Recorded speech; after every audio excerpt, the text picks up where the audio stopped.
أعوذ بالله من الشيطان الرجيم يا أيها الذين آمنوا لا تقولوا راعنا وقولوا انظرنا واسمعوا وللكافرين عذاب أليم হে মুমিনগণ, তোমরা রাইনা বলো না, উনজুর না বলো এবং শুনতে থাকো, আর কাফিরদের জন্য রয়েছে বেদনাদায়ক শাস্তি। ما يود الذين كفروا من أهل الكتاب ولا المشركين أن ينزل عليكم من خير من ربكم والله يختص برحمته من يشاء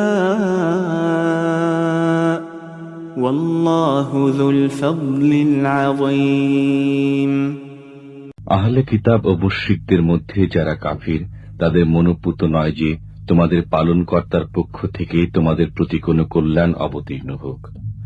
আল্লাহ যাকে ইচ্ছা বিশেষভাবে স্বীয় অনুগ্রহ দান করেন।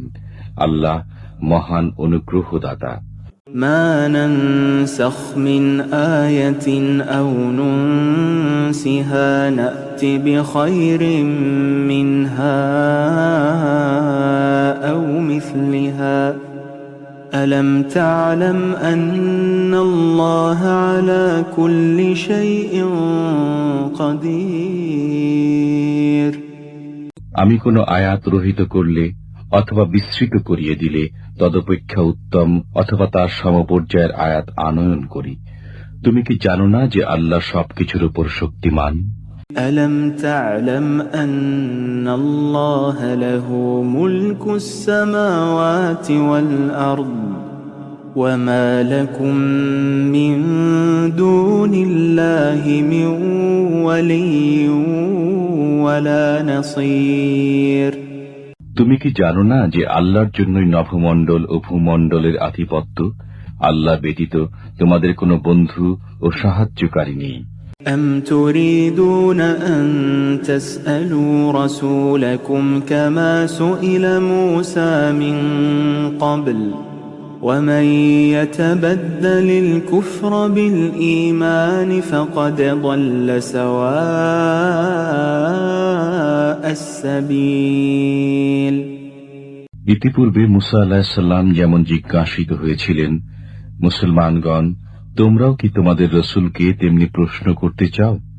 যে কেউ ঈমানের পরিবর্তে কুফর গ্রহণ করে সে সরল পথ থেকে বিচ্যুত হয়ে যায়। ود كثير من أهل الكتاب لو يردونكم من بعد إيمانكم كفارا حسدا من عند أنفسهم من بعد ما تبين لهم الحق فاعفوا واصفحوا حتى يأتي الله بأمره إن الله على كل شيء قدير আহলে কিতাবদের অনেকেই প্রতিহিংসা বশত চায় যে মুসলমান হওয়ার পর তোমাদের কোন রকমে কাফির বানিয়ে দেয়। তাদের কাছে সত্য প্রকাশিত হওয়ার পর তারা এটা চায়। যাক, তোমরা আল্লাহর নির্দেশ আসা পর্যন্ত তাদের ক্ষমা করো এবং উপেক্ষা করো। নিশ্চয়ই আল্লাহ সবকিছুর উপর ক্ষমতাবান। وأقيموا الصلاة وآتوا الزكاة وما تقدموا لأنفسكم من خير تجدوه عند الله إن الله بما تعملون بصير তোমরা নামাজ প্রতিষ্ঠা করো এবং যাকাত দাও। তোমরা নিজের জন্য পূর্বে যে সৎকর্ম প্রেরণ করবে তা আল্লাহর কাছে পাবে। তোমরা যা কিছু করো নিশ্চয় আল্লাহ তা প্রত্যক্ষ করেন।